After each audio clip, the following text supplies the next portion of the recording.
ప్రార్థన చేసుకొని వాక్య భాగములోనికి వెళదాం. అందరూ కూడా తలలు వంచి, ప్రభువా, ఈ 3వ రోజు రాత్రి కూడా మీరు నాతో మాట్లాడండి, నాకు కావలసిన మాటలను అందించండి అని మీ హృదయాలలో మీరు కూడా ప్రార్థన చేయండి. ప్రియులారా, ఈ రాత్రి దేవుని వాక్యానికి ముందుగా చిన్న ప్రార్థన చేసుకుందాం. పరిశుద్ధుడవైన మా ప్రియ పరలోకపు తండ్రి, మీ శ్రేష్టమైన, ఘనమైన, ఉన్నతమైన నామములో మరొకసారి మీకు స్తుతులు చెల్లిస్తూ ఉన్నాం. 2 దినాలు ఎండ తీవ్రతను తగ్గించి ప్రజలు నీ మాటలు వినేటట్లుగా మీరు చేశారు తండ్రి. అందుకై మీకు స్తోత్రములు చెల్లిస్తున్నాం. ఈ 3వ రోజు రాత్రి కూడా మేము నీ సన్నిధిలో నీ విలువైన, నీ ఘనమైన, జీవము కలిగినటువంటి మాటలు వినటానికి ఇష్టపడుతుండగా ప్రతి హృదయం నీ వాక్యము వైపు ఆకర్షించబడటానికి తగిన సహాయము చేయమని ప్రార్థిస్తున్నాం. మీ సన్నిధి మాతో కూడా ఉంచండి తండ్రి. మీ బలమైన మాటలు ప్రజల హృదయాలలోనికి వెళ్ళి గొప్ప ఆధ్యాత్మికమైనటువంటి కార్యము జరిగించున్నట్లు మీ కార్యము చేయమని ప్రార్థిస్తున్నాం. నిలవబడినటువంటి నేను మనుషుణ్ణే, కానీ మాటలు మనుషునివి కావు కదా తండ్రి. అవి నీ మాటలు గనుక నీ మాటలుగా మనిషి హృదయములోనికి చొచ్చుకుపోవటానికి, హృదయములో ఉన్న ఆలోచనలను, తలంపులను బయటికి తీసి సత్య మార్గములో ప్రతి ఒక్కరూ నడుచుటకు తగిన సహాయము చేయండి. నీ వాక్యాన్ని బోధిస్తున్న నాకు పరిశుద్ధాత్మ సహాయమును, నడిపింపును అనుగ్రహించమని, కూడిన మమ్మల్ని అందరినీ ఎక్కడ కూడా నాయన దుష్టునికి అవకాశము లేకుండా మీ ఆత్మ స్వాధీనములో ఉంచుకొని మా జీవితాలతో మీరు మాట్లాడి బలపరచమని, ఈ సభలకు తగిన ప్రతిఫలము మేము చూచున్నట్లుగా మీ నామమే ఈ స్థలములో మహిమపరచబడినట్లు కృప చూపమని ప్రార్థన చేస్తూ మా ప్రభు, మా రక్షకుడు, మీ ప్రియకుమారుడైన యేసుక్రీస్తు ప్రభు పేరిట ప్రార్థించి స్తుతించి వేడుకుంటున్నాము తండ్రి. ఆమేన్. ఆమేన్. అందరన్నారా? అందరన్నారా? అనండి మళ్ళీ ఒకసారి. Very good. మంచిది. ప్రభునందు ప్రియులారా, ఈ రాత్రి దైవ గ్రంథములో నుండి ఒక వర్తమానాన్ని మీ యొద్దకు తీసుకురాబోతున్నాను నేను. ప్రభువు వస్తుండగా నీ స్థితి ఏమిటి? ప్రభువు రాబోతూ ఉండగా నీ గతి ఏమిటి, లేక నీ స్థితి ఏమిటి అనేటువంటి విషయాన్ని ఈ రోజున దైవ గ్రంథములో నుండి మీకు తెలియచేయాలని నేను ఆశపడుతూ ఉన్నాను. వాక్యమును తెరచి ప్రకటన గ్రంథం లేఖనాలను తెరచి ప్రకటన గ్రంథం 22వ అధ్యాయం, ప్రకటన గ్రంథం 22వ అధ్యాయము 7వ వచనాన్ని మనము చదువుకుందాం. బైబిల్ గ్రంథము ఉన్నవారందరూ బైబిల్ తెరవండి. చూడండి, వాక్యమును తెరిచి చూచుట మనకు ఎంతో దీవెన. వాక్యములో నుండి ప్రకటన గ్రంథం, బైబిల్ గ్రంథములో చివరి పుస్తకం, చివరి అధ్యాయం, ప్రకటన గ్రంథం 22వ అధ్యాయము 7వ వచనాన్ని మనము చదువుకుందాం. ఇదిగో నేను త్వరగా వచ్చుచున్నాను. చాలండి. 12వ వచనం కూడా చదవండి. 12వ వచనం, ఇదిగో త్వరగా వచ్చుచున్నాను. చాలండి. ప్రియులారా, ప్రకటన గ్రంథం 22వ అధ్యాయం ముగింపులో వ్రాయబడినటువంటి 2 ప్రాముఖ్యమైన మాటలను మనము చదువుకున్నాం. ఏంటి ఆ మాటలంటే, ఇదిగో నేను త్వరగా వచ్చుచున్నాను అనే మాటలు మనము చదువుకున్నాం. ఎవరు త్వరగా వస్తున్నారు? ఆ మాటలు పలుకుచున్నది ఎవరు? ఆయన వచ్చుట వలన ఏంటి మన జీవితానికి? ప్రియులారా, మనము ఆలోచించవలసిందేంటి? ఒక్కసారి మనము పరిశీలన చేద్దాం ఈ మాటలు. ప్రకటన గ్రంథం 66 పుస్తకాలలో చివరి పుస్తకం. దైవజనుడు, అపోస్తులుడు యోహాను గారు దేవుని సువార్తను ప్రకటిస్తూ ఉన్నాడు. దేవుని సువార్తను ప్రకటిస్తూ ఉండగా ఆయనను చాలా చిత్రహింసలు చేశారు. వాక్యము నమ్మండి అని దైవజనుడు చెబుతుంటే వాక్యము నమ్మము అనేటువంటి మాటలో ప్రజలు బ్రతుకుతూ తిరుగుబాటు చేస్తూ దేవుని మాటకు లోబడక, దేవుడు చెప్పిన మాటకు హృదయాలను తెరవక కఠినాత్ములై జీవితాలను దేవుని నుండి ఏ మాత్రము కూడా ప్రియులారా మేలు పొందటానికి అవకాశం ఇవ్వక జీవితాన్ని నాశనము చేసుకుంటున్న సందర్భంలో దైవజనుడు యోహాను గారు దేవుని వాక్యాన్ని ప్రకటిస్తుంటే తిరుగుబాటు చేసిన వాళ్ళు కొంతమంది, ఈ మాటలు వట్టివి అని ఎగతాళి చేసిన వాళ్ళు మరికొంతమంది అతన్ని పట్టుకొని హింసించి బాధించి ఆయనను చివరికి తీసుకొని వెళ్ళి పద్మస్సు అనేటువంటి ఒక దివిలో వదిలిపెట్టేశారు యోహాను అనేటువంటి భక్తుణ్ణి. పద్మస్సు దివిలో ప్రియులారా చూచుట మట్టుకు ఎక్కడ కూడా అతనికి ఒక ప్రాంతం కనబడిన ప్రాంతం, ఒక ప్రియులారా సరైనటువంటి సౌకర్యము లేనటువంటి ద్వీపం అది. ఆ ద్వీపములో ఒంటరివాడిగా యోహాను గారిని పడవేసినప్పుడు యోహాను ఆధారము లేనివాడై ఏమాత్రం ప్రియులారా తన జీవితంలో ఆశ్రయము లేనివాడై ఎండకు ఎండుతూ వర్షానికి తడుస్తూ ప్రియులారా ఎంతో వేదనతో బాధతో పద్మాసు దివిలో ఉన్నప్పుడు దేవుడు అతనికి అనేక సంగతులు ఈ ప్రకటన గ్రంథములో తెలియచేశాడు. ఎన్నో విషయాలు తెలియచేశాడు. తెలియచేసినటువంటి ఆ సంగతులే ఈ ప్రత్యక్షపు గ్రంథంలో లేక ఈ ప్రకటన గ్రంథంలో రాస్తూ యేసుక్రీస్తు వారి రెండవ రాకడలో ఆయన ఇస్తున్నటువంటి ఒక అద్భుతమైనటువంటి ప్రియులారా పిలుపు లేక ఒక హెచ్చరిక, ఒక మాటను గురించి మనము చదువుకున్నాం. ఏంటి ఆ మాట అంటే, ఇదిగో నేను త్వరగా వచ్చుచున్నాను అని ప్రభు మాట్లాడుతున్న మాటలు 7వ వచనములో చదువుకున్నాం, 12వ వచనములో కూడా మనము చదువుకున్నాం. ఇదిగో త్వరగా వచ్చుచున్నాను అని అంటున్నాడు. ఇదిగో, ఇదిగో అంటే దగ్గరలో ఉన్నట్ట దూరములో ఉన్నట్ట? ఇదిగో అంటే అదిగో అంటే దూరములో ఉన్నట్టు, ఇదిగో అంటే దగ్గరలో ఉన్నట్టు. ఇదిగో నేను త్వరగా వచ్చుచున్నాను అని ప్రభు మాట్లాడుతున్నాడు. ఇప్పుడు ఏంటంటే ఆయన వస్తే అని ఒకవేళ మీకు ప్రశ్న రావచ్చు. ఆయన వస్తే ఏంటంట, త్వరగా రాకపోతే లేటుగా రానివ్వండి, వస్తే ఏంటంట అని ఒకవేళ ఆలోచన వస్తే ఎందుకు ఆయన ఆ మాట వాడాడో, వస్తే ఏం జరుగుతుందో, అప్పుడు ఈ భూమి ఏమైపోతుందో, భూమి మీద ఉన్న మనుషులు ఏమైపోతారో ఒక్కసారి మనము ఆలోచించాలి. ఈ మాట మాట్లాడుతున్నటువంటి వ్యక్తి ఒక మనిషి కాదు. ఈ మాట మాట్లాడుతున్నటువంటి వ్యక్తి ఒక అధికారము కలిగిన ఈలోక సంబంధమైన వ్యక్తి కాదు. ఆ మాట మాట్లాడుతున్నటువంటి వ్యక్తి పరలోకానికి సంబంధించిన వాడు, పరసంబంధమైన వాడు, పరలోకములో ఉన్నటువంటి వాడు మాట్లాడుతున్నటువంటి ఒక అద్భుతమైన మాట మనము చదువుకున్నాం. ఇదిగో నేను త్వరగా వచ్చుచున్నాను అని మాట్లాడుతున్నాడు. ప్రియులారా ఒక్కసారి ఆలోచించండి. ఈ మాట ప్రభువారు మాట్లాడటంలో చాలా చాలా ప్రియులారా తెలుసుకోవలసినటువంటి విషయాలు ఉన్నాయి. మొదటిసారి యేసుక్రీస్తు వారు ఈ భూమి మీదకి రావటం జరిగింది.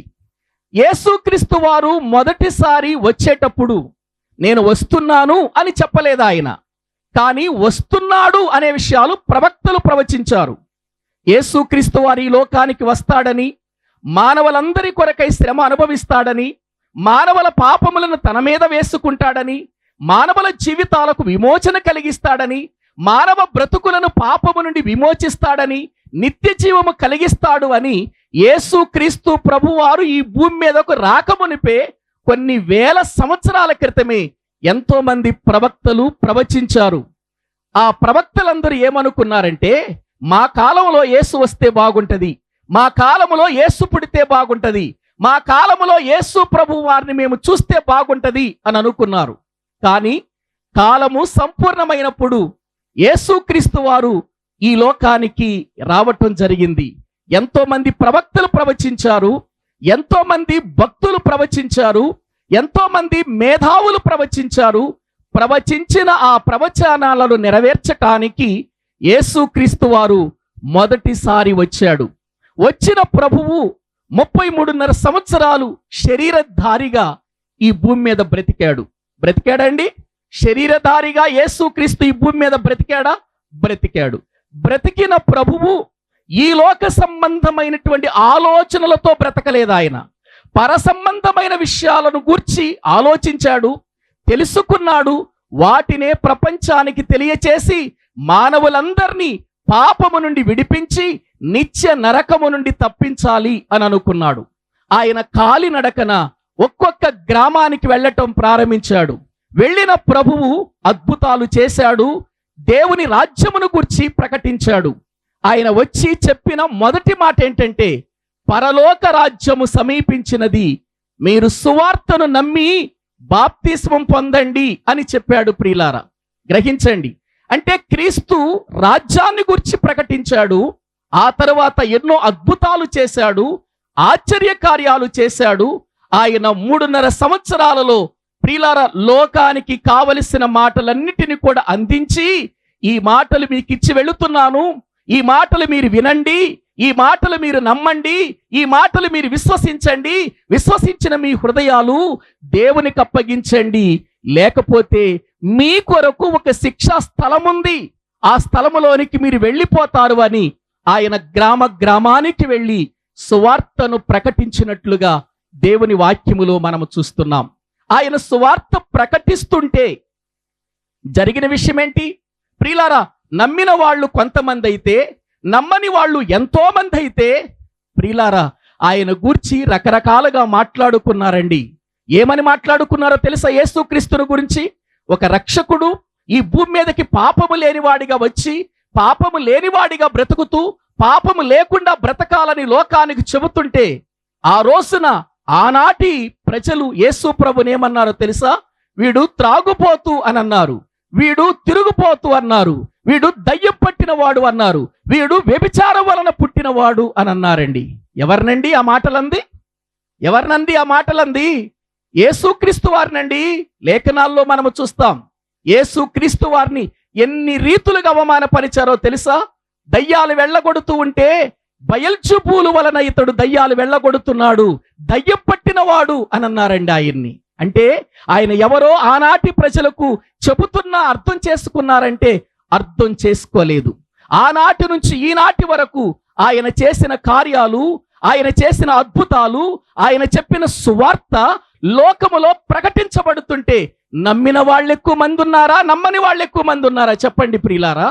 నమ్మని వాళ్లే మనకు కనబడుతున్నారు.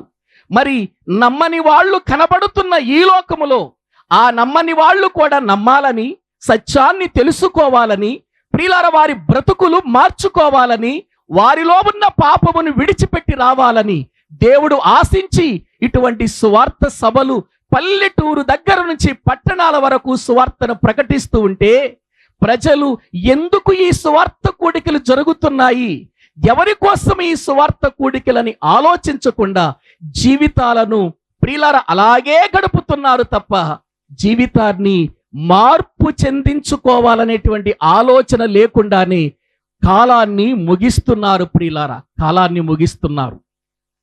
యేసు ప్రభువారు చెప్పారు, ఆయన ఈ లోకములో ప్రియులారా బ్రతికి కొన్ని సంవత్సరాలు ఆయన ఎన్నో విధాలుగా, ఎన్నో రీతులుగా, ఎన్నో కార్యాలను జరిగించి ఆయన లేఖనానుసారంగా వచ్చాడు, లేఖనానుసారముగా జీవించాడు, లేఖనానుసారముగా చనిపోయాడు, లేఖనానుసారముగా సమాధి చేయబడ్డాడు, లేఖనానుసారముగా తిరిగి లేచాడు. ఆయన లేచి అనేకులకు కనిపించాడు.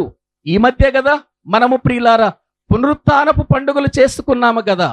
ఆ రోజున మనమందరము ఏమని ప్రియులారా చెప్పుకున్నాం? యేసు ప్రభువారు మృత్యుంజయుడై 3వ దినాన తిరిగి లేచాడు అని ప్రతి సంఘములో కూడా చెప్పుకున్నాము కదా.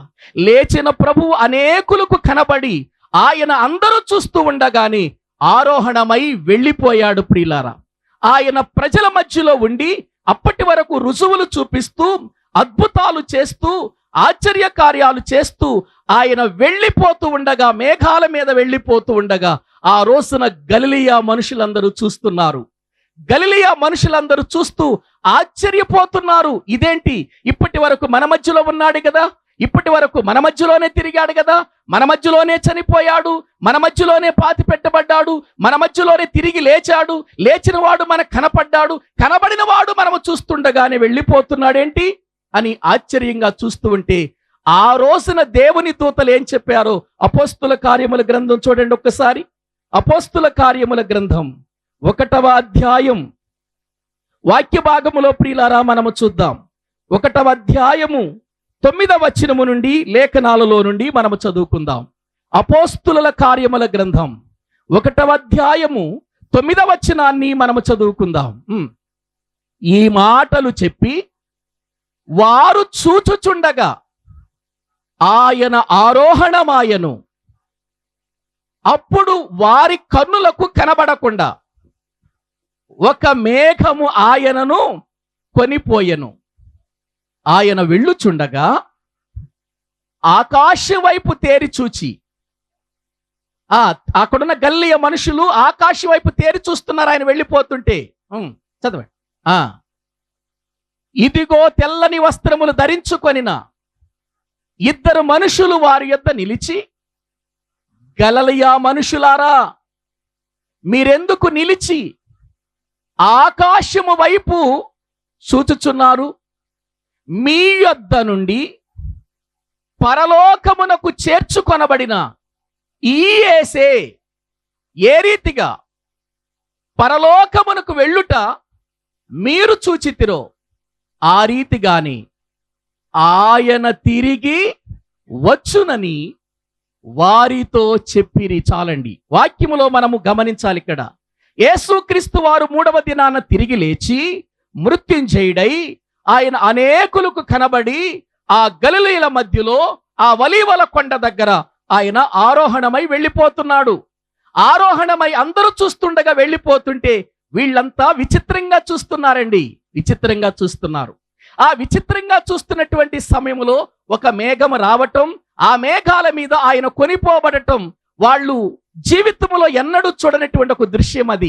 అది చూస్తున్నటువంటి వాళ్ళంతా ఆశ్చర్యంతో ప్రియులారా ఆ దృశ్యాన్ని చూస్తూ ఉండగా దేవుని దూతలు వచ్చి ఏం చెబుతున్నారు?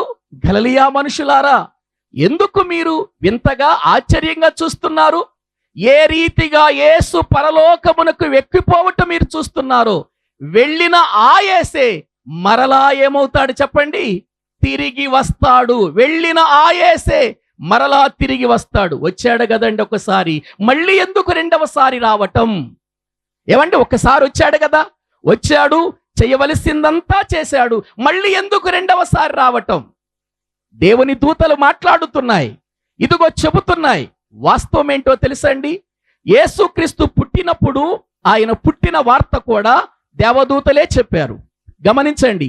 ఆయన మరణించి తిరిగి లేచినప్పుడు తిరిగి లేచిన సంగతి కూడా ఎవరు చెప్పారు చెప్పండి? దేవదూతలే చెప్పారు.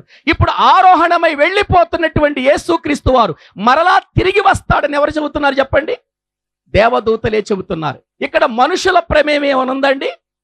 మనుషుల ప్రమేయం ఏమనుందా? ఒక్కసారి మీరు ఆలోచించండి. ఆయన భూమి మీదకి వచ్చినప్పుడు, మొదటిసారిగా వచ్చినప్పుడు దేవదూతలే చెప్పారు. ఆయన చనిపోయి సమాధి చేయబడి తిరిగి లేచిన తర్వాత, తిరిగి లేచిన ప్రభువుని ఎందుకు మీరు వెతుకుచున్నారు? ఆయన గలిలయ ప్రాంతానికి వెళ్ళాడు, వెళ్ళి చూడండి అని చెప్పింది కూడా ఎవరు చెప్పండి? దేవదూతలే చెప్పారు.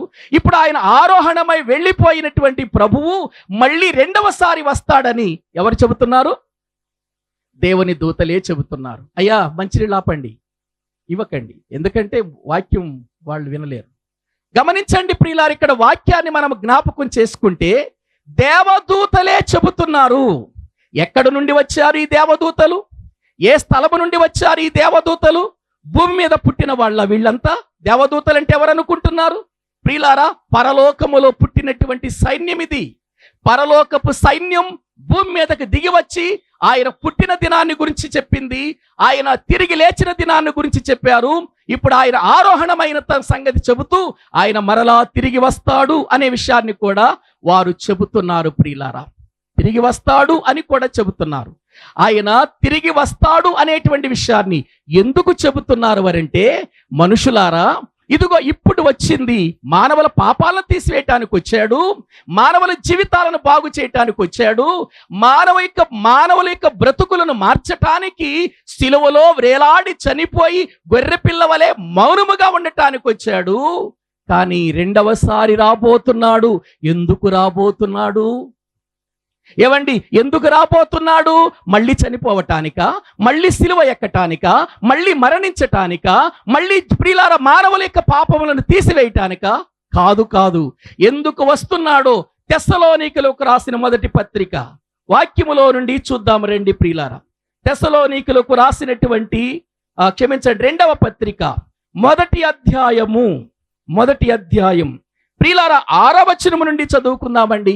తెస్సలోనికలకు రాసిన మొదటి పత్రిక, రెండవ పత్రిక, మొదటి అధ్యాయము 6వ వచనాన్ని చదువుకుందాం. ప్రభువైన యేసు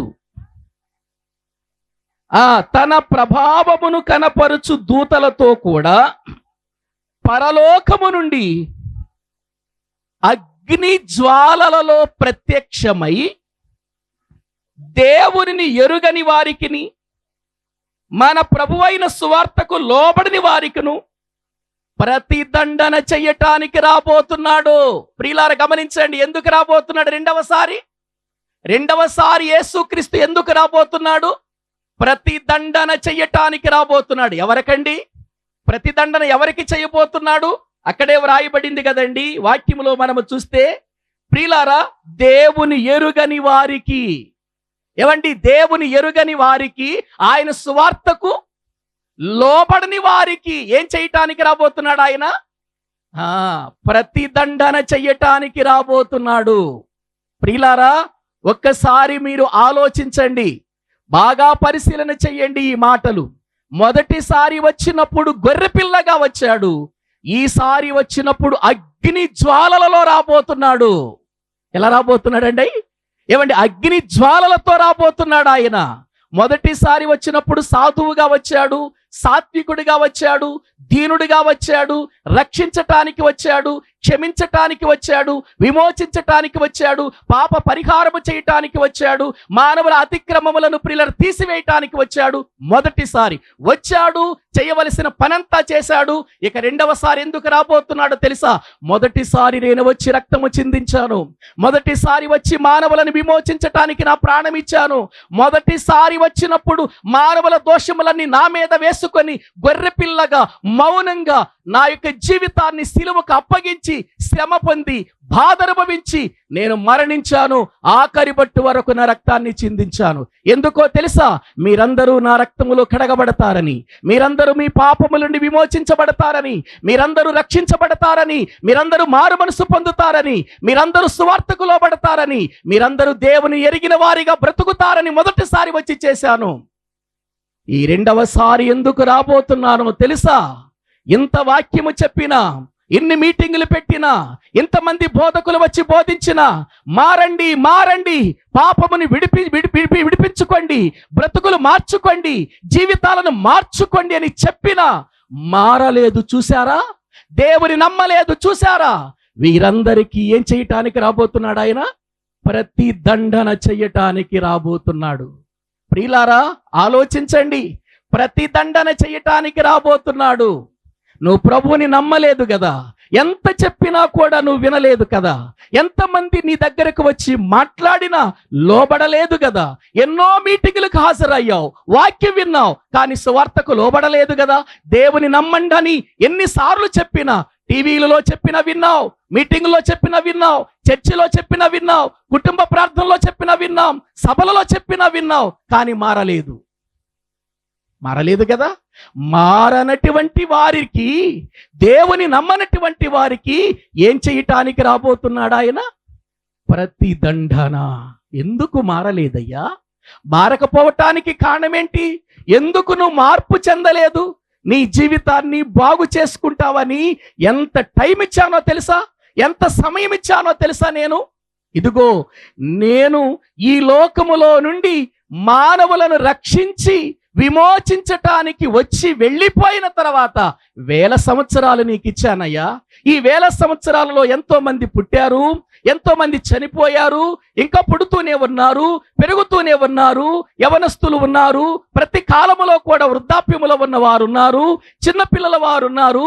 అందరికీ నేను సువార్తను అందించాను, అందరికీ నా మాటలు బోధించాను, అందరికీ వినిపింపచేశాను. లక్షలు ఖర్చు పెట్టి, 1000 ఖర్చు పెట్టి నా దాసులు మీకు సువార్తను వినిపించినా మీరు వినలేదు కదా, మీరు మార్పు చెందలేదు కదా, దేవుడు అనగానే మీకు భయం లేకుండా బ్రతికారు కదా. ఇప్పుడు చెబుతాను, అగ్ని జ్వాలలలో ప్రత్యక్షం కాబోతున్నాను నేను. ఏవండి, అగ్ని జ్వాలలే ప్రియులారా ఆయన ప్రత్యక్షతలో కనబడుతున్నాయి. అగ్ని జ్వాలలలో ప్రత్యక్షం కాబోతున్నాడు. ఇప్పుడు ఈ అగ్ని జ్వాలలతో వస్తున్నాడంటే అర్థం ఏంటో తెలుసా? మహాకోపముతో వస్తున్నాడు ఆయన. ఈసారి గొర్రె పిల్లగా రావటం లేదు ఆయన. ఈసారి ప్రియులార మౌనంగా ఉండటానికి రావటం లేదు. అగ్ని జ్వాలతో వస్తున్నాడంటే ప్రియులార తన విశ్వరూపాన్ని చూపించటానికి రాబోతున్నాడు ఈ భూమి మీద. ఏవండి, అప్పుడప్పుడు మాట్లాడుకునే సమయంలో కానీ, పోట్లాడుకునే సమయంలో కానీ ఎదుటి వ్యక్తి మౌనంగా ఉంటున్నాడని మరీ మనం రెచ్చగొట్టి వాడిని రేపుతూ ఉంటే వాడు ఒక మాట అంటాడు, అరే నేను మౌనంగా ఉన్నాను అనుకుంటున్నావా? ఇప్పటి వరకు నీవు ఎన్ని మాట్లాడినా కూడా నేనేమీ మాట్లాడటం లేదు అని అనుకుంటున్నావా? నా విశ్వరూపం చూపిస్తాను అంటాం చూసా మనం. ఏమండి, ఏముంది నీకు విశ్వరూపం? ఏముంది నీ విశ్వరూపం? 105 జ్వరం వస్తే లేవలేని విశ్వరూపం నీది. ఏవండి, 105 జ్వరం వచ్చిందనుకో ఏముంటది నీలో? ఇంకొకళ్ళు లేపాలి నిన్ను. కానీ ఈసారి ప్రభు అయిన యేసు క్రీస్తు వారు ప్రియులారా అగ్ని జ్వాలలతో రాబోతున్నాడు, మహాకోపముతో రాబోతున్నాడు, ప్రతిదండన చేయటానికి రాబోతున్నాడు, నిన్ను ప్రశ్నించటానికి రాబోతున్నాడు, నీకు తీర్పు తీర్చటానికి రాబోతున్నాడు ఆయన.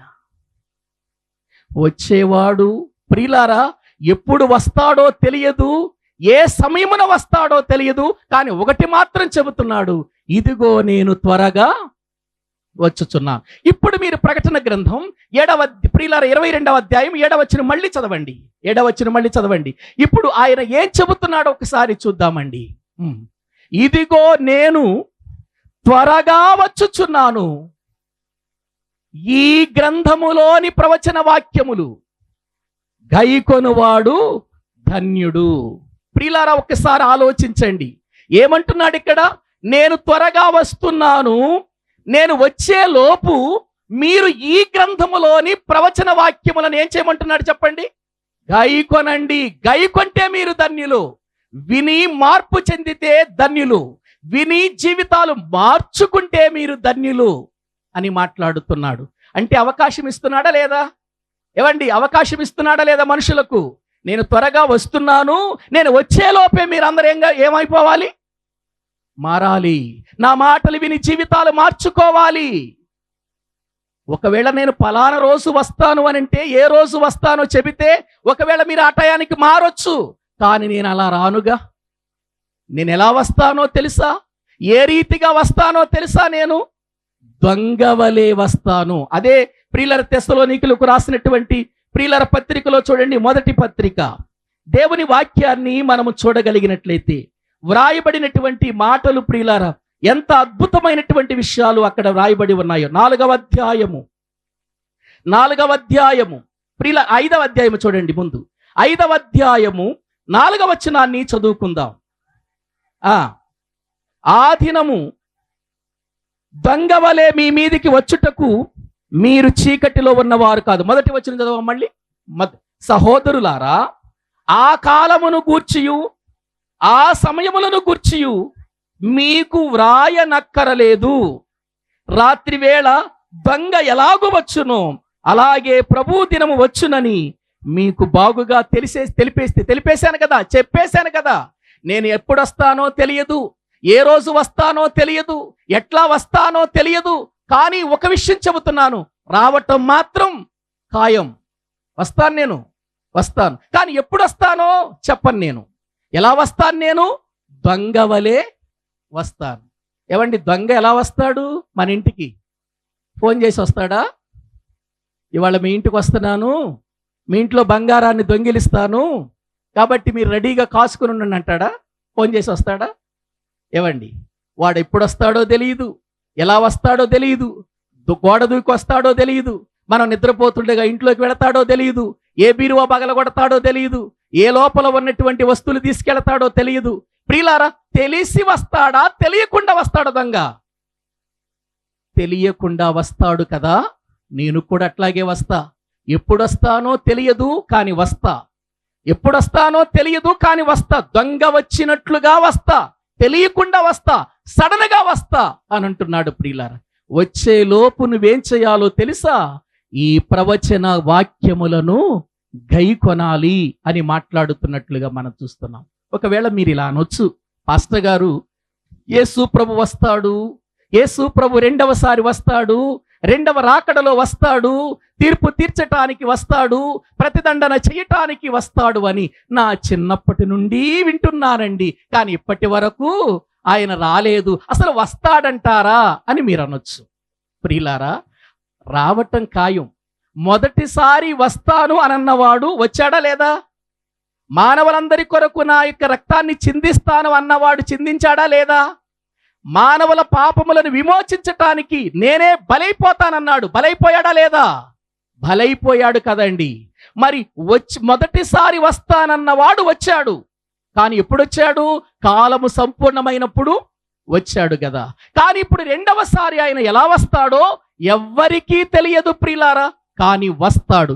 మరి ఎందుకండి ఇంత లేట్ చేస్తున్నాడు? వస్తాడనే డౌట్ పెట్టేశాడు జనానికి అని అంటారా? ఎందుకు లేట్ చేస్తున్నాడో పేతురు గారు రాసిన మొదటి పత్రిక చూడండి, ఒక్కసారి వాక్యములో మనము చూద్దాం. పేతురు గారు రాసినటువంటి మొదటి ప్రియులారా రెండవ పత్రిక 3వ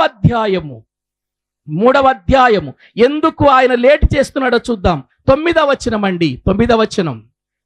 పేతురు గారు రాసినటువంటి రెండవ పత్రిక 3వ అధ్యాయము 9వ వచనాన్ని మనము చదువుకుందాం. కొందరు ఆలస్యమని ఎంచుకొనున్నట్లు ప్రభు తన వాగ్దానమును గూర్చి ఆలస్యము చేయువాడు కాడు. ఏమండి, ఇక్కడ ఈ మాటలు మీరు బాగా గమనించండి. ఆయన రెండవసారి వస్తానన్నాడు, వాగ్దానం చేశాడు, కానీ ఎందుకు ఆలస్యం చేస్తున్నాడు? ఆయన వాగ్దానమును ప్రియులారా ఏమైనా ఆపేసుకున్నాడా, వెనక్కి తీసుకున్నాడా?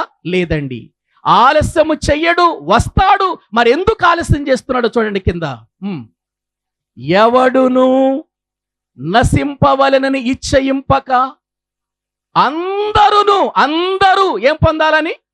అమ్మ అందరు చెప్పాలి. అందరూ ఏం పొందాలని?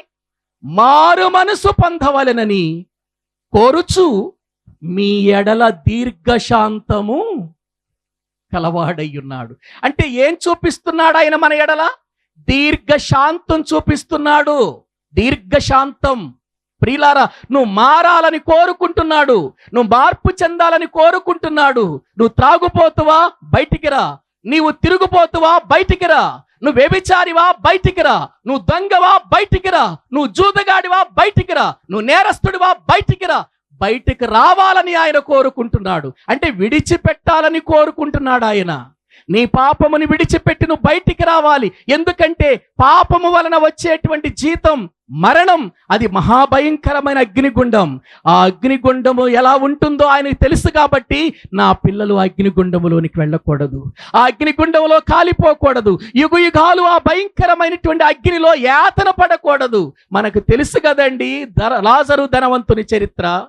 ఏవండి, ధనవంతుడు భూమి మీద ఉండగా నమ్మలేదు, ప్రియులార విశ్వసించలేదు, దేవుని ఎడల భయభక్తులు కలిగి బ్రతకటానికి ఇష్టపడలేదు. నా ధనమే అనుకున్నాడు, నా ఇల్లే అనుకున్నాడు, నా తిండే అనుకున్నాడు, నాకేం కొదవలేదు అని అనుకున్నాడు. ఆనందపడ్డాడు, సుఖపడ్డాడు, సంతోషపడ్డాడు. చచ్చిపోయిన తర్వాత తెలిసింది అతనికి. కేకలేయటం ప్రారంభించాడు. ప్రియులార వేదన చెందుతూ బాధ అనుభవిస్తూ అతడు, ప్రియులారా, తండ్రివైన అబ్రహామా, ఈ యాతనకరమైన స్థలాన్ని నేను తట్టుకోలేకపోతున్నానయ్యా, ఈ నరక యాతన నేను పడలేకపోతున్నానయ్యా, ఇక్కడ ఉన్న అగ్ని జ్వాలలు నన్ను కాల్చేస్తున్నాయ్యా, నా జీవితంలో దాహమేస్తుంది, కానీ ఒక్క చుక్క బొట్టు కూడా నాకు దాహము దొరకటం లేదయ్యా, నీ ప్రక్కన ఉన్న లాజర్ని పంపించు, తన చిటికెని వ్రేలితో ఇదిగో అతడు నీటి చుక్క తీసుకొచ్చి నా నాలుక మీద వేస్తే అలాగైనా కొంచెం తృప్తి పడతాను అని కేకలు వేస్తున్నాడు. అంటే ఒక్క చుక్క నీటి పొట్టు కూడా నరకంలో దొరకటం లేదంటే, యాతన పడుతున్నాడంటే, అగ్ని జ్వాలలు కాల్చేస్తున్నాయంటే, వేదన చెందుతున్నాడంటే, ప్రియులారా ఒక్కసారి ఆలోచించండి. అది ఒక రోజైతే పర్వాలేదండి, 2 రోజులైతే పర్వాలేదండి, 1 నెల అయితే ఎలాగో ఓర్చుకోవచ్చండి, కానీ యుగ యుగాలు అదే స్థితి. ఆనాటి నుంచి ఈనాటి వరకు కాలుతూ కేకలేస్తూనే ఉన్నాడు ధనవంతుడు. ప్రియులారా ఆ బాధ ఏంటో, ఆ భయంకరమైన స్థితి ఏంటో, ఆ భయంకరమైన ఉగ్రత ఏంటో, ఆ భయంకరమైన శిక్ష ఏంటో దేవుడు చూచాడు గనుక నువ్వు అక్కడికి వెళ్ళకూడదని ఆయన ఆశించి ఇలాంటి స్వార్థ కూడికల ద్వారా నిన్నేం చేయాలనుకుంటున్నాడు? ఆయన మార్చాలి అని అనుకుంటున్నాడు. అందుకే కొందరు ఆలస్యమని ఎంచుకొనున్నట్లు ఆయన తన వాగ్దానమును గురించి ఆయన ప్రియులారా ఆలస్యం చేసేవాడు కాదు, గాని అందరూ ఏం పొందాలి చెప్పండి? మారు మనసు పొందాలి. ఏవండి, మారు మనసు పొందటానికి ఏమైనా డబ్బు ఇమ్మంటున్నాడండి ఆయన? మీరు మారు మనసు పొందటానికి మీ వెండి బంగారాలు ఏమైనా కోరుకుంటున్నాడండి ఆయన? మీరు మారు మనసు పొందటానికి మీ యొక్క బ్రతుకులలో ప్రియులారా ఆయన మీకున్న ఆస్తులు అంతస్తులు ఏమైనా కోరుకుంటున్నాడండి? ప్రేమ చూపిస్తూ లోబడనొల్లకపోయినా చేతులు చాపుతూ, నాయనా ఈ రోజుకైనా మారు, నాయనా అమ్మా ఈ రోజుకైనా మారు, చెల్లి తమ్ముడు ఈ రోజుకైనా మారు.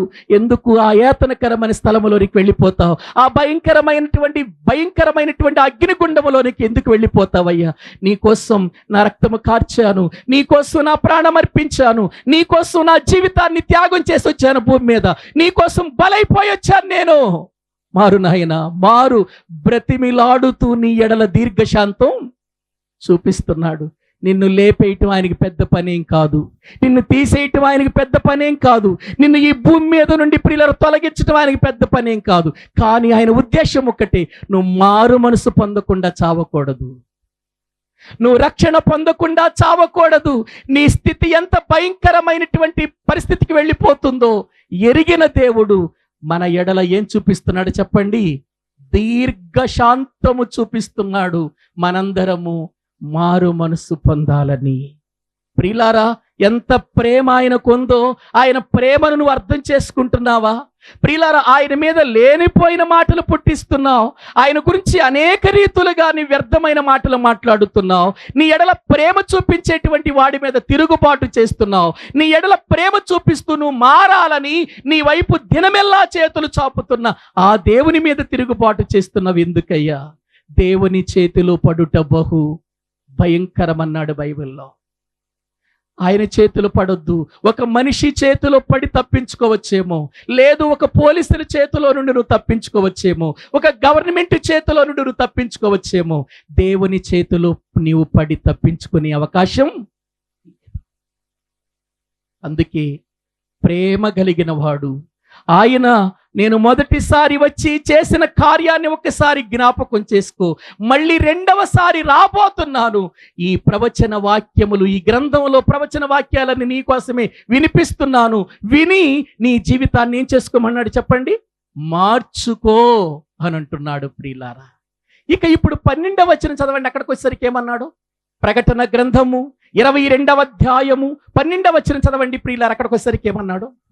ఇదిగో నేను త్వరగా వచ్చుచున్నాను, వాని క్రియ చొప్పున ప్రతి వానికిచ్చుటకు నేను సిద్ధపరిచిన జీతము నా యొద్ద ఉన్నది. చదవండి.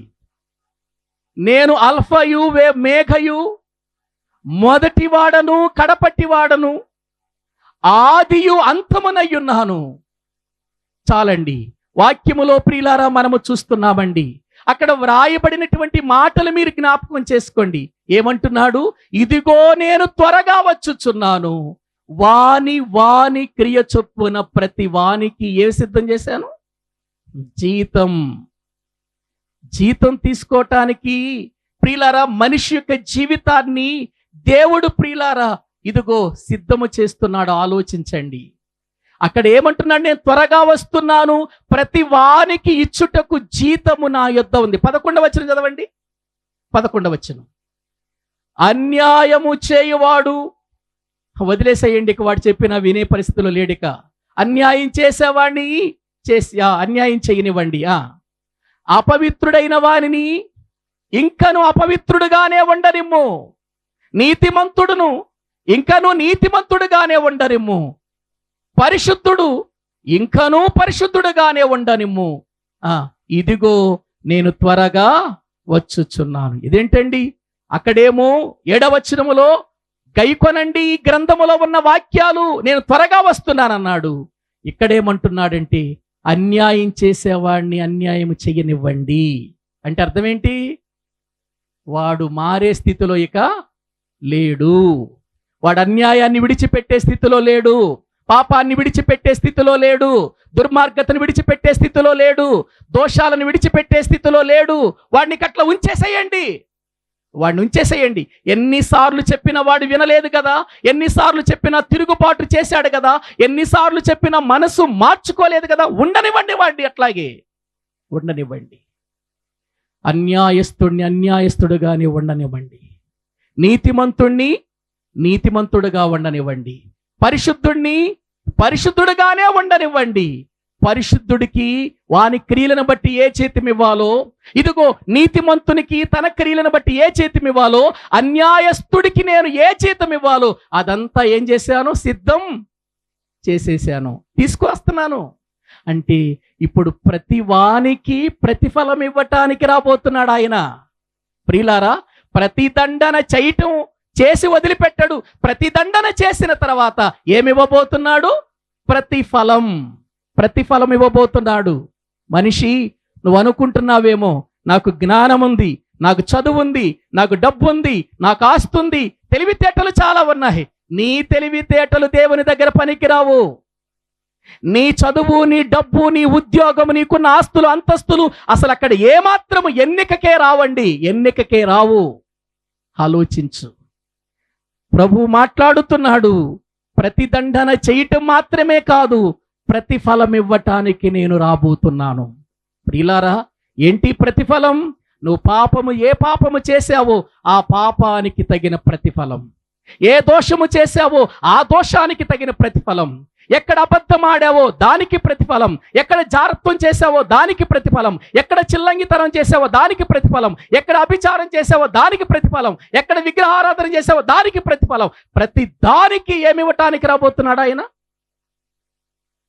సిద్ధము చేసిన ప్రతిఫలం. ఆలోచించండి ప్రియులారా, ఈసారి ఎంత తీవ్రంగా రాబోతున్నాడో యేసుక్రీస్తు ఆలోచించండి. ఈసారి ఆయన ఎంత తీవ్రంగా రాబోతున్నాడో, ఎంత కోపంతో రాబోతున్నాడో, ఎంతగా ప్రతిదండన చేయటానికి రాబోతున్నాడో ఒక్కసారి ఆలోచించండి ప్రియులారా. ప్రతి వానికి ఇచ్చుటకు జీతము ఆయన దగ్గరే ఉంది. ఒక ముఖ్యమంత్రికైనా, ఒక ప్రధానమంత్రికైనా, ఒక మంత్రికైనా, ఒక ఎమ్మెల్యేకైనా, ఒక ఎంపీకైనా, ఒక ప్రియులారా ఒక గ్రామ సర్పంచ్కైనా, ఇదిగో భూమి మీద మానవులుగా పుట్టిన ప్రతి ఒక్కరికి ఆయన ఏం తీసుకురాబోతున్నాడు చెప్పండి? జీతం. జీతం. మరి ఏ జీతం తీసుకుంటావు? పాపానికి వచ్చే జీతం తీసుకుంటావా? పాపానికి వచ్చే జీతం ఉంది. ప్రియులారా, పరిశుద్ధతకు తగిన జీతం తీసుకుంటావా? నీతిమంతుడిగా ఉండి జీతం తీసుకుంటావా? లేదు అన్యాయస్తుడిగా ఉండి జీతం తీసుకుంటావా? అందుకే చెబుతున్నాడు, నేను రాబోతున్నాను, నేను వచ్చేలోపు మీరందరూ మారండర్రా, మీరందరి జీవితాలు మార్చుకుండర్రా. ఎందుకు నా ఉగ్రతకు గురైపోతారు? ఎందుకు శిక్షకు గురైపోతారు? ఎందుకు నా మాట వినకుండా మీ జీవితాలను దూరం చేసుకుంటారు? మారండి, మారండి, మారండి. ఈరోజు వరకు ఆయన పిలుపదే, ఆయన పిలుపదేనండి. ప్రతి ఒక్కరూ మారాలని, ప్రతి ఒక్కరు జీవితాలు మార్చబడాలని, పరిశుద్ధంగా జీవించాలని, పవిత్రంగా బ్రతకాలని, నిర్దోషులుగా ఆయన ఎదుట నిలబడాలని దేవుడు కోరుకుంటున్నాడు. ప్రియులారా, కోరుకున్న దేవుడు నేను వస్తున్నాను జాగ్రత్త పడండి అని అన్నప్పుడు మరి జాగ్రత్త పడాలా వద్దా మీరు చెప్పండి ప్రియులారా? ఏవండి, జాగ్రత్త పడాలా వద్దా మీరే చెప్పండి. ఎంతో కాలము నుండి వాక్యం వింటున్నారు, ఎన్నో సభలకు హాజరవుతున్నారు, ఎన్నో మీటింగుల్లో దేవుని యొక్క వాక్యానికి ప్రియులారా మీ చెవినిస్తున్నారు, చర్చిలో దైవ సేవకులు చెప్పే బోధలు వింటున్నారు. కానీ మారు మనసు పొందుతున్నారా? మారు మనసు పొందుతున్నారా? ఒక్కసారి ఆలోచించండి. ప్రకటన గ్రంథము 2వ అధ్యాయము ఆయన మాట్లాడుతూ ప్రియులారా ఏమంటున్నాడు ఒకసారి చూడండి. 21వ అధ్యాయము, ప్రకటన గ్రంథము 2వ అధ్యాయము 21వ అధ్యాయము తుయతైరలో ఉన్న సంఘంతో దూతతో మాట్లాడుతూ ఏమంటున్నాడు చూద్దాం. మారు మనసు పొందుటకు నేను దానికి ఏమిచ్చాను? ఎందుకు ఇచ్చాడట సమయం చెప్పండి మనకి? భూమి మీద ఉన్న మనుషులకు సమయం ఎందుకు ఇచ్చాడు? తిరగటానికా, త్రాగటానికా, నీ ఇష్టం వచ్చినట్టు బ్రతకటానికి ఇచ్చాడు అనుకుంటున్నావా? సమయం కాదు. ఇప్పటికైనా మారతావు, ఈ మీటింగ్లోనైనా మారతావు, ఈ వర్తమానమైన విని మారతావు, ఈ యొక్క జీవితాన్ని ఇదిగో ఇప్పటికైనా ఈ మాటలు విని విడిచిపెడతావని దేవుడు మారు మనసు పొందుటకు ఏమిస్తున్నాడు? మనిషికి సమయం ఇస్తున్నాడు. కానీ మనిషి అసలు ఆ సమయాన్ని గుర్తిస్తున్నాడండి? ఆ సమయాన్ని గూర్చి ఆలోచన చేస్తున్నాడా? ఈరోజు నేను బ్రతికున్నానంటే దేవుడే కారణమని, నేను జీవిస్తున్నానంటే దేవుడే కారణమని మనిషి ఏమైనా ఆలోచిస్తున్నాడా? గమనించండి. దేవుడు సమయం ఇస్తున్నది ఎందుకో తెలుసా? నీ ఇష్టం వచ్చినట్లు బ్రతకటానికి కాదు, నీ ఇష్టం వచ్చినట్లు జీవించటానికి కాదు. ప్రియులారా, ఇదిగో నువ్వు మారు మనసు పొందుటకు సమయం ఇస్తున్నాడు. మారు మనసు పొందుటకు నేను దానికి సమయం ఇచ్చి తిని, కానీ కింద ఏమంటాడు చదవండి. అది తన జారత్వముని విడిచిపెట్టి మారు మనసు పొందనొల్లటం లేదు. ఇదిగో ఎంత చెప్పినా వినటం లేదు, ఎన్ని మాటలు చెప్పినా వినటం లేదు, సంఘములో ఎన్నో సంగతులు బోధించినా వినటం లేదు. అందుచేత ఇప్పుడు నేను దాన్ని విడిచిపెడుతున్నాను అనుకుంటున్నారా? విడిచిపెట్టను. ఏం చేస్తున్నాడు చూడండి కింద. ఇదిగో నేను దానిని ఏం పట్టిస్తున్నాను? మంచము పట్టించి దానితో కూడా వ్యభిచరించు వారిని దాని క్రియల విషయమై, ఇది చేసిన పనుల విషయమై మారు మనసు పొందితే సరి చదవండి, వారిని బహు శ్రమల పాలు చేతును. చూసారా? మారు మనసు పొందుటకు నేనేమిచ్చాను? దానికి ఇచ్చాడా? ప్రతి మనిషికి దేవుడు మారు మనసు పొందటానికి సమయం ఇచ్చాడా? చచ్చిన వాళ్ళకి ఇచ్చాడు, ఇప్పుడు బ్రతికిన వారికి ఇస్తున్నాడు. ప్రియులారా, ఇప్పుడు చిన్నపిల్లలకు కూడా ఆయన సమయం ఇస్తూనే ఉన్నాడు. ఎందుకు ఇస్తున్నాడు సమయం? మారు మనసు పొందుటకు నేను సమయం ఇస్తున్నాను. ఆ సమయాన్ని వ్యర్థం చేసుకున్నావు అనుకో, మారు మనసు పొందలేదనుకో, దానిని మంచము పట్టిస్తాను అని అంటున్నాడు. అంటే మంచం పట్టించినప్పుడైనా ఒకవేళ నన్ను జ్ఞాపకం చేసుకుంటారేమని, మంచం పట్టినప్పుడైనా ఏమైనా జ్ఞాపకం చేసుకుంటున్నాడా మనిషి? ఒకసారి ఆలోచించండి. ప్రియులారా, మంచము పట్టిస్తాను, దాన్ని బహు శ్రమల పాలు చేస్తాను, దానితో సహవాసం చేసి దానితో వ్యభిచరించినటువంటి వారందరినీ నేను బహుశ్రమల పాలు చేస్తాను అని అంటున్నాడు. ఏవండి, ఇన్ని నీకు శాంపిల్ చూపిస్తున్నా కూడా నువ్వెందుకు మారట్లేదు? నాకు అర్థం కావట్లేదు. నువ్వెందుకు నీ జీవితాన్ని మార్చుకోవట్లేదు? ఎందుకు ఇంకా లేట్ చేస్తున్నావు? ఎందుకు సమయాన్ని వ్యర్థంగా వృధా చేసుకుంటున్నావు? నీ గతి ఏమవుతుందో తెలుసా? ప్రభువైన యేసు క్రీస్తు వారు వచ్చినప్పుడు ఆయన ప్రతిదండన చేస్తాడు, ప్రతిఫలం ఇస్తాడు. ప్రియులారా, ఆ ప్రతిఫలములో మన జీవితాలు ఎలాగూ మారబోతున్నాయో ఒక్కసారి ఒక్క వచనం చదవండి, ముగించుకుందాం. మత్తయి సువార్త 25వ అధ్యాయము, మత్తయి సువార్త దైవ గ్రంథములో నుండి 25వ అధ్యాయం, మత్తయి సువార్త 25వ అధ్యాయము దేవుని వాక్యములో 31వ వచనము నుండి చదువుకుందామండి.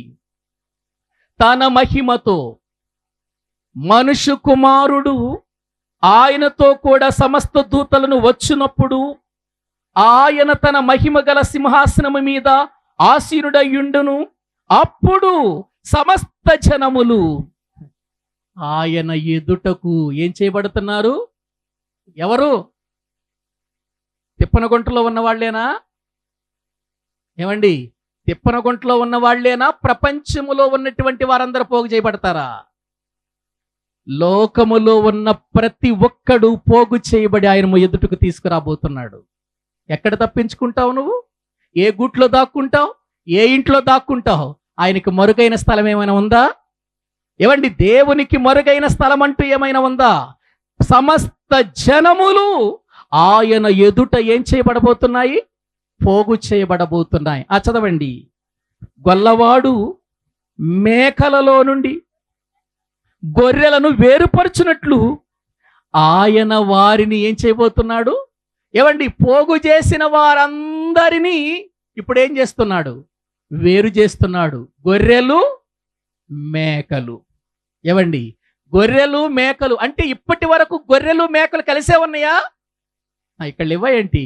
ఇక్కడ గొర్రెలు ఉన్నాయి, మేకలు ఉన్నాయి. ఇక్కడ ఏమండి, ప్రభు నమ్ముకొని ప్రభు కొరకు బ్రతుకుతున్న వాళ్ళు ఉన్నారు, పరిశుద్ధంగా బ్రతుకుతున్న వాళ్ళు ఉన్నారు, ప్రభుని నమ్మని వారు ఉన్నారు, నమ్మినా ప్రభు కొరకు జీవించినటువంటి యథార్థపరులు లేరు గనుక వాళ్ళు కూడా ఎక్కడికి వచ్చేస్తారు? మేకల లిస్టులోకి వచ్చేస్తారండి. వీళ్ళం అనుకుంటున్నావేమో, నేను బాప్తీసం తీసేసుకున్నాను, నాకేం పర్వాలేదు, నేను పరలోకానికి వెళ్ళిపోతాను అనుకుంటున్నావేమో.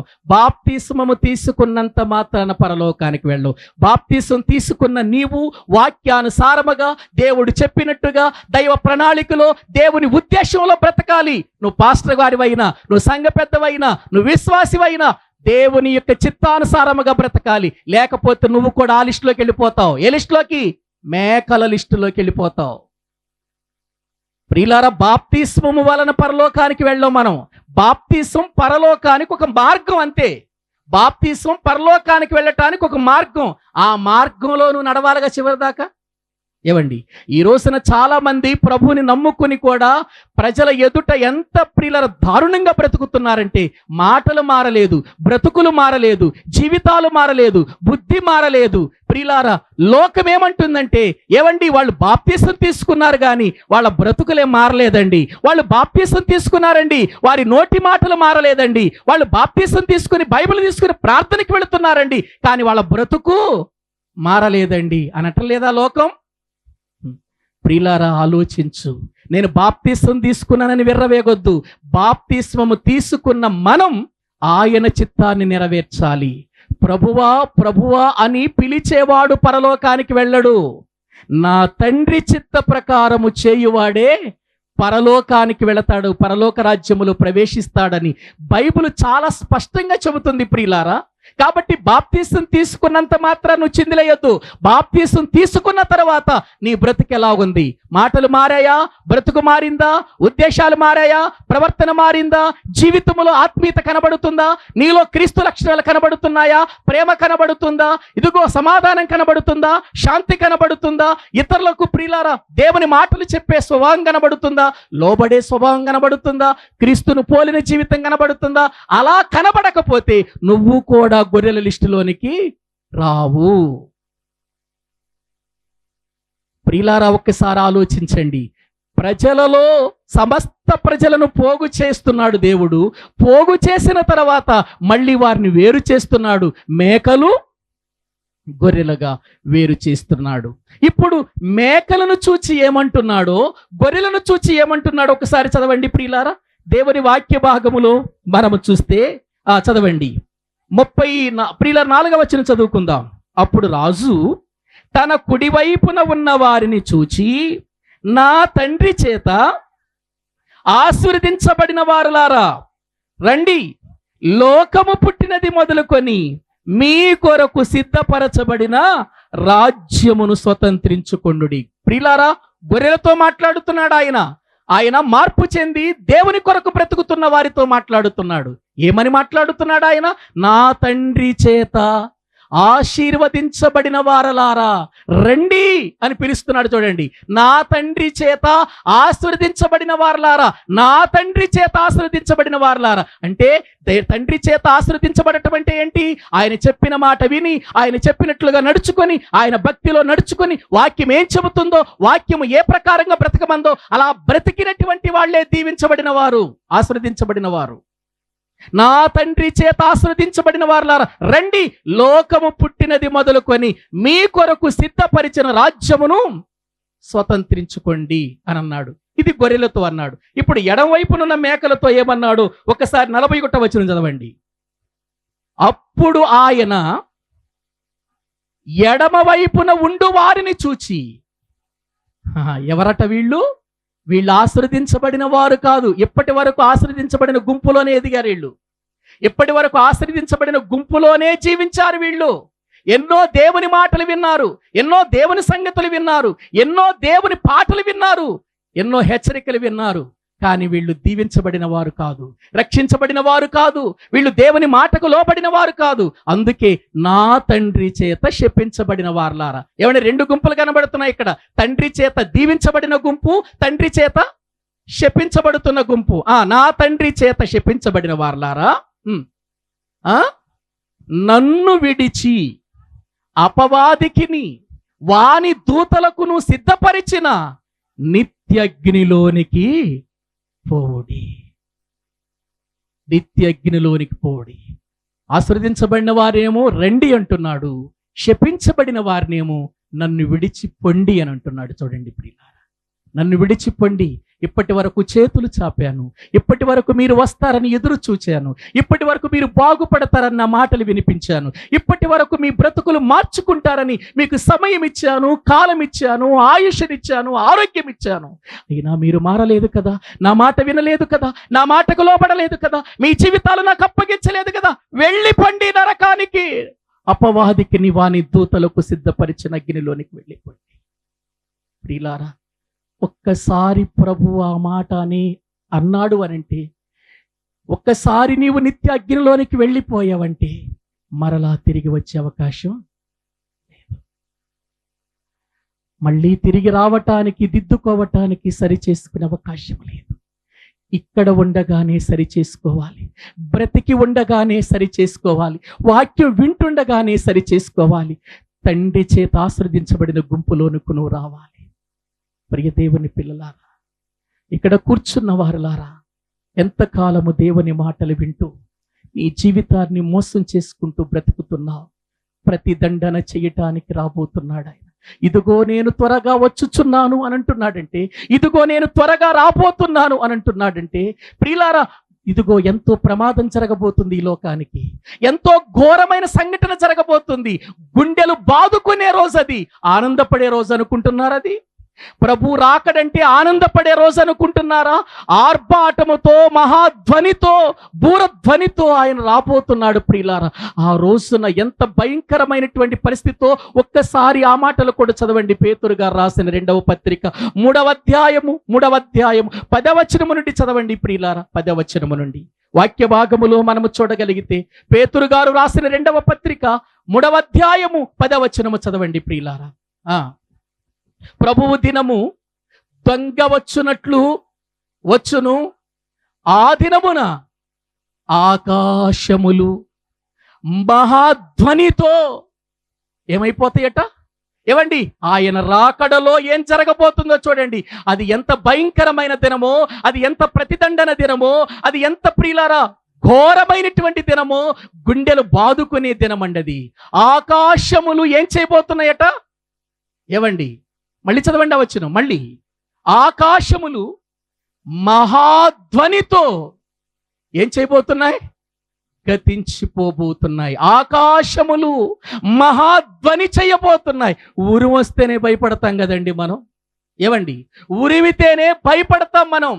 ఉరుముకే అంత భయపడే మనం ప్రియులారా, ఆ రోజున ఆకాశములు ధ్వనితో లయము కాబోతూ ఉన్నప్పుడు ఇంకెక్కడుంటామండి మనం? ఆలోచించండి. ఆకాశమే లేకపోతే, ఆకాశములో సూర్యుడు చంద్రుడే లేకపోతే, ఆకాశములో నక్షత్రాలే లేకపోతే ఇంకా భూమి ఎక్కడ తిరుగుతుంది? ఎక్కడ ప్రియులారా ఈ దినము ఏర్పడుతుంది? ఎక్కడ గాలి ఉంటుంది? ఎక్కడ మానవుడు బ్రతకటానికి అవకాశం ఉండదు చెప్పండి? ఆకాశము గతించిపోతుంది అనంటే ఒక్కొక్కటి సృష్టిలో సమస్తము లయం కాబోతున్నాయి. చదవండి కింద. పంచభూతములు మిక్కుటమైన వేండ్రముతో లయము కాబోతున్నాయి. పంచభూతములు. ఏ పంచభూతములైతే నువ్వు కలిగి ఉన్నావో, ఏ పంచభూతములైతే నువ్వు అనుభవిస్తున్నావో, ఏ పంచభూతములైతే నీ జీవితాన్ని కాపాడుతున్నాయో, ఆ పంచభూతములు మిక్కుటమైన వేండ్రముతో ఏం కాబోతున్నాయి? లయమైపోబోతున్నాయి. భూమియు దాని మీదనున్న కృత్యములన్నీయు ఏమైపోతాయి? కాలిపోవును. ఇవన్నీ ఇట్లు లయమైపోవునవి గనుక ఆకాశములు రగులుకుని లయమైపోవునట్టు పంచభూతములు మహావేంద్రముతో కరిగిపోవునట్టు దేవుని దినపు రాకడ కనిపెట్టుచు ఆశతో అపేక్షించండి. చూసారా అండి?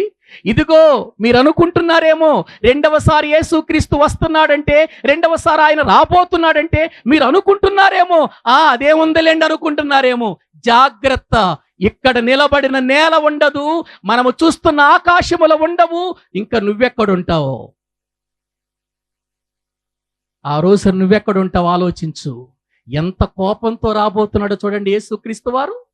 ఏవండి, ఇంతవరకు నీకు సమయం ఇచ్చాను, ఇంతవరకు నీకు బ్రతుకునిచ్చాను, ఇంతవరకు నీకు జీవాన్ని ఇచ్చాను, ఎన్ని తప్పులు చేసిన అవకాశం ఇచ్చాను, దిద్దుకోవటానికి ఎన్నో రీతులుగా నీకు అవకాశం ఇచ్చాను, సమయము సమయము సమయం అంటూ నువ్వు ఎదురు చూస్తున్నా కూడా సరే ఈ సమయమైనా మారతాడని ఎన్నో రీతులుగా సమయం ఇచ్చాను, కానీ నువ్వు మారలేదు కదా.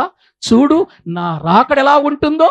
ఆకాశములు రగులుకోబోతున్నాయి, పంచభూతములు వికటమైన వెంట్రముతో లయము కాబోతున్నాయి. ఇదిగో భూమి దాని మీద ఉన్న కృత్యములన్నీ కాలిపోబోతున్నాయి. ఆ దినము ఎంత భయంకరమైన దినమో ఒక్కసారి ఆలోచించండి ప్రియులారా. అందుకే ఆయన అంటున్నాడు, నేను త్వరగా వచ్చుచున్నాను. మారతావా? జీవితాన్ని బాగు చేసుకుంటావా? ఎందుకు ఆయన కోపానికి గురైపోతావు? మనిషి, నువ్వు దేవుని దృష్టిలో చాలా చిన్నోడివి. మనిషి, భూమి మీద నువ్వు గొప్పవాడు అని అనుకుంటున్నావేమో, ఆయన దృష్టిలో నువ్వు చాలా చిన్నవాడివి. ఇది నీకు అర్థం కావటం లేదు. ఆయన ప్రియులార తన విశ్వరూపాన్ని చూపించబోతున్నాడు. ఆ విశ్వరూపములో ఈ విశ్వమే లేకుండా ఏమైపోబోతుంది? లయమైపోతుంది. మరి ఇప్పటికైనా ఆయన మాటకు లోబడతావా? నీ హృదయాన్ని ఆయనకిస్తావా? ఎందుకు ఇంత ఘోరమైన పరిస్థితికి నువ్వు గురైపోతావు? ఎందుకు నీ క్రియలకు ప్రతిఫలం అనుభవించి శపించబడినటువంటి గుంపులోనికి వెళ్ళి ఆ నిత్య భయంకరమైనటువంటి అగ్నిగుండానికి వెళ్ళిపోతావు? ఇదిగో ఈరోజు కూడా నీకు సమయం ఇచ్చాడు. నువ్వు మారతావని, జీవితాన్ని దిద్దుకుంటావని, ఆయన రాకడకు సిద్ధపడతావని, ఆయన వాక్యాన్ని గైకొంటావని దేవుడు నీకు అవకాశం ఇస్తున్నాడు. నేను అన్యాయంతోనే ఉంటానండి అంటావా? ఇక నేను చేసేది ఏమి లేదు. లేదండి నేను ఇలాగే ఉంటానండి, ఏం చేసుకుంటావు నువ్వు చేసుకోమనండి దేవుడిని అంటావా? వదిలేస్తాడు నిన్నేమి బలవంతాన్ని లాక్కెళ్ళడా ఆయన. కానీ ప్రేమతో ప్రియులారా పిలుస్తున్నాడు ఈ రోజున. ఎందుకంటే ఆ భయంకరమైన దినమేంటో, ఆ శిక్ష ఏంటో, ఆ అగ్నిగుండం ఏంటో, ఆ నరకాగ్ని ఏంటో ఆయనకు బాగా తెలుసు కనుక అందులో నా పిల్లలు పడకూడదు, వాళ్ళు తిరిగి నా దగ్గరకు రావాలని దేవుడు ఆశించాడు కనుక ప్రేమ చూపించాడు ఈ రోజు వరకు. ఇంతవరకు ఎంత ప్రేమ చూపించిన దేవుడు నన్ను వదులుకునేది? ఎంత ప్రేమ చూపించే దేవునికా నువ్వు అన్యాయం చేసేది? ఎంత ప్రేమ చూపిస్తున్నటువంటి దేవుని ఎడలా నీవు తిరుగుబాటు చేసేది? ప్రియ సహోదరి సహోదరుడా, ఇప్పటికైనా మారవా? నీ జీవితాన్ని మార్చుకోవా? ఆ భయంకరమైన దినాన్న నీ స్థితి ఏంటి? నిత్య జీవానికి వెళ్ళే స్థాయిని నువ్వు కలిగి ఉన్నావా? నిత్య అగ్ని గుండానికి వెళ్ళిపోయే ఆ స్థాయిని కలిగి ఉన్నావా? ఒక్కసారి ఆలోచించుకో. ఇప్పటికైనా ప్రేమ కలిగిన దేవుడు ఈ సభల ద్వారా, ఈ మాటల ద్వారా నిన్ను ఆహ్వానిస్తున్నాడు, నిన్ను ప్రేమిస్తున్నాడు, నీ జీవితాన్ని దిద్దుకోమంటున్నాడు, సరిచేసుకోమంటున్నాడు. దిద్దుకుంటావా? అయితే తలలు వంచండి, ప్రభు సన్నిధిలో ప్రార్థించుకుందాం. ప్రభు సన్నిధిలో ప్రార్థించుకుందాం. నా ప్రియ సహోదరి, నా ప్రియ సహోదరుడా, వారు మనసు పొందాలని, నీవు రక్షణ పొందాలని ఆయన తన రాకడను ఆలస్యం చేస్తున్నాడన్న సంగతి నీకు తెలుసా? ప్రతి దండన నీ మీదకు రాకూడదని, నిత్య అగ్ని గుండములోనికి నువ్వు జారిపోకూడదని ప్రేమ కలిగిన దేవుడు లోబడకపోయినా ఈ రోజు వరకు తన చేతులు చాపుతూనే ఉన్నాడు. తన కుమారుడైన యేసుక్రీస్తు శిలువ బలియాగము ద్వారా నిన్ను పిలుస్తున్నాడు. వస్తావా? ఒక్కసారి అందరూ లేచి నిలబడతారా? నా ప్రియ సహోదరి, ఈ చివరి కూడికలో దేవుడు నిన్ను ప్రేమిస్తున్నాడు. ఈరోజు మనది, రేపు మనది కాకపోవచ్చు. ఈ రాత్రి ఇంటికి వెళ్ళిన తర్వాత ఒకవేళ పడుకొని కన్ను మూసి, ఒకవేళ నువ్వు కన్ను తెరవని పరిస్థితికి వెళ్ళిపోతే ఏంటి పరిస్థితి ఆలోచించు. ఒక్కసారి అందరూ కూడా తలలు వంచండి, కళ్ళు మూసుకోండి. ప్రియులారా, ఒక్క నిమిషం ప్రార్థన చేయండి. నేను కోరుకునేది ఒక్కటే, మీరు ఈ దినాన్న దేవుని మాటలు విన్నారు కదా, మీ హృదయాలు దేవుని వైపుకు తిప్పుకోమని నేను ఆశపడుతున్నా. మీరు నిత్య నాశనానికి వెళ్ళిపోకూడదు, మీరు శపించబడిన గుంపులో ఉండకూడదు, మీరు పాపానికి తగిన జీతం తీసుకోకూడదని ప్రేమతో బ్రతిమలాడుతున్నాను. ఈ దినాన నీ కొరకు కలువరి గిరిలో యాగమైపోయిన ప్రభువును చూడు. ఏ పాపము చెయ్యని వాడు నీ కొరకు యాగమైపోయాడే, ఏ దోషము లేని వాడు నీ కొరకు మేకులు కొట్టబడ్డాయే. ఒక్కసారి ఆ శిలువ దృశ్యాన్ని జ్ఞాపకం చేసుకో. నీ కొరకు ఏ నేరము చెయ్యని వాడు తలలో ముళ్ళ కిరీటం పెట్టబడింది చూడు, నీ కోసం కాదా? ఏ దోషము లేని వారి కాళ్లల్లో చేతుల్లో మేకులు కొట్టబడ్డాయి చూడు, నీ కోసం కాదా? ఆయన వీపు నాగలి చాళ్ల వలె దున్నబడింది, నీ కోసం కాదా? ఆయన గడ్డము పట్టుకుని లాగబడింది, నీ కోసము కాదా? ఆయన ముఖం మీద కాండ్రి చిమ్ము వేయబడింది, నీ కోసం కాదా? ప్రేమ చూపిస్తున్నాడు. ప్రియులారా, ఒక్క నిమిషం, ప్రభువా నా జీవితాన్ని నీకు అప్పగిస్తాను, నా బ్రతుకు నీకు అప్పగిస్తాను. నేను శాపగ్రస్తమైన స్థితిలోనికి నేను వెళ్ళకూడదయ్యా. ఆ నిత్యగ్ని గుండానికి ప్రభు నేను బలి కాకూడదయ్యా. నన్ను దర్శించు నాయన. నా హృదయాన్ని నీకు అప్పగిస్తున్నాను, నా జీవితాన్ని నీకు అప్పగిస్తున్నాను. అందరూ కూడా నోరు తెరిచి చిన్న ప్రార్థన చేయండి. ప్రియులారా, ఒకవేళ ఇది మనకు చివరి మీటింగ్ కావచ్చేమో. నువ్వు చనిపోతే నిత్య జీవానికి వెళ్ళే అవకాశం ఉందా? ఒక్కసారి ఆలోచించు. ప్రియ సహోదరి, నేను బాప్తిసం తీసుకున్నాను అనుకుంటున్నావు, తగినట్లుగా బ్రతుకుతున్నావా? మారు మనసుకు తగిన ఫలాలు ఫలిస్తున్నావా? ప్రేమ, సంతోషము, సమాధానము, సాత్వికము, దీర్ఘశాంతము ఇవన్నీ నీ జీవితంలో కలిగి ఉన్నావా? వాక్యానుసారముగా బ్రతుకుతున్నావా? మందిరానికి వచ్చినప్పుడు ఒక రకంగా, మందిరం వెలుపల మరొక రకంగా బ్రతుకుతున్నావా? ఒక్కసారి ఆలోచించు. అలాగైతే నువ్వు కూడా త్రోసివేయబడతావు, నువ్వు కూడా నెట్టివేయబడతావు. ప్రభువా, నెట్టివేయబడే స్థితిలోనికి నేను వెళ్ళొద్దు నాయనా. నీ సన్నిధికి వస్తున్నానయ్యా, నన్ను జ్ఞాపకం చేసుకో నాయనా. క్రీస్తు రక్తము చేత నన్ను కడుగు నాయనా, శుద్ధి చేయి నాయనా. నన్ను ప్రభువా బ్రతికించు నాయనా. నా క్రియలకు జీతం రాబోతుంది, ప్రతిదండన రాబోతుంది.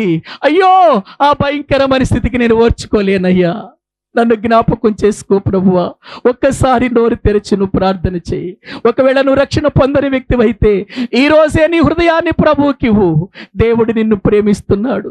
దేవుడు ప్రేమించినంతగా నిన్నెవరు ప్రేమించలేదమ్మా.